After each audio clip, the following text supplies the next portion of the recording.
My name's Ian Graham. I'm a director on Korra, and I was also a storyboard artist on Avatar: The Last Airbender. Hi, my name is Steve On. I'm an assistant director of Ian Graham for The Legend of Korra Book 3.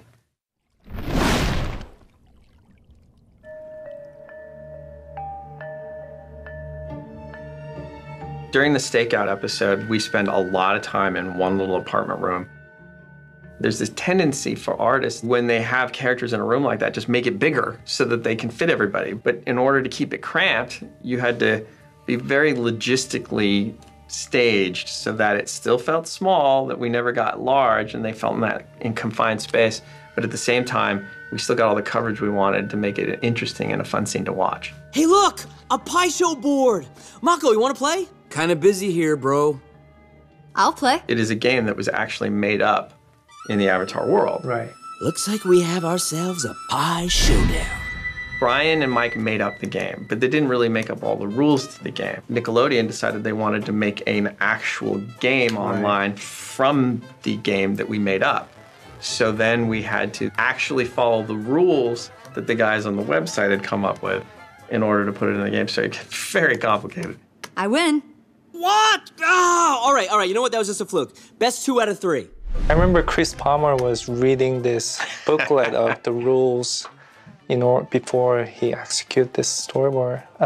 But all these references always help to execute the story. It's just small details. You might actually win this one. No, Pablo! Why? We spend a lot of the episode stuck in those apartments, and we're supposed to feel a little uncomfortable, like we've been in there a long time, similar to the way the characters have been stuck in there for a long time. It's over, Aiwei. Where's... What? They switch over to the secondary apartment where Korra goes on a chase into the spirit world. Don't move, Zahir. You're gonna give me some answers. There's no need for aggression. Neither of us has our bending, and I'm not going anywhere. I'll answer whatever questions you have. You deserve that much. Mike and Brian, when creating Zahir and these villains, worked really hard to try to make them gray, so it wasn't such a clear, typical evil villain. Zahir's being really pleasant. He definitely has ulterior motives that Korra doesn't know about, but she also doesn't trust him. Who are you people, and why do you keep trying to take me? We are part of a secret society, dedicated to restoring freedom to the world.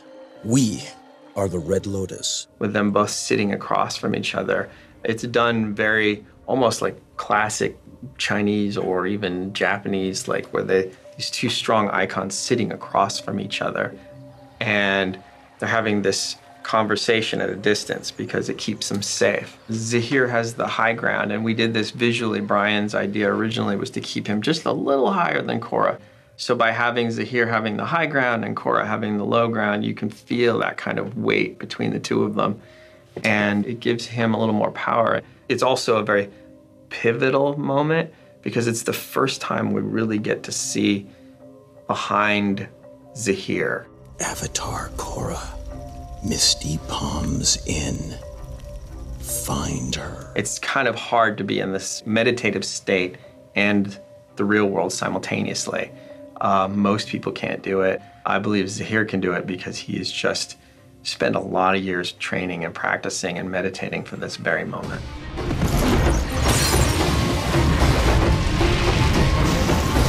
For that particular fight sequence that took place in that courtyard, they went through a lot of changes, trying to figure out how that environment was going to work. How were we going to use the pool? Were we going to use the pool? Earth bending versus lava bending. I can't beat this guy! It's like I'm giving him ammo! We definitely played around with a lot of different options. We even went comedic, even more so, I think, in the original ones with Bolin, where his whole body was surrounded in water and he was just swimming there, like acting silly and he, fish out of water, literally. Because we work as such a team effort on Korra, you really get a kind of broader fight. It's not so specific to one person's style. You kind of get a feel for different people, but at the same time staying within the realms of the characters or the Avatar world. The overseas studios did a great job, and we were all very happy. And there's that moment of both joy and relief when you see it come back and you're like, oh, there it is. And that's what we were trying to get the whole time. So.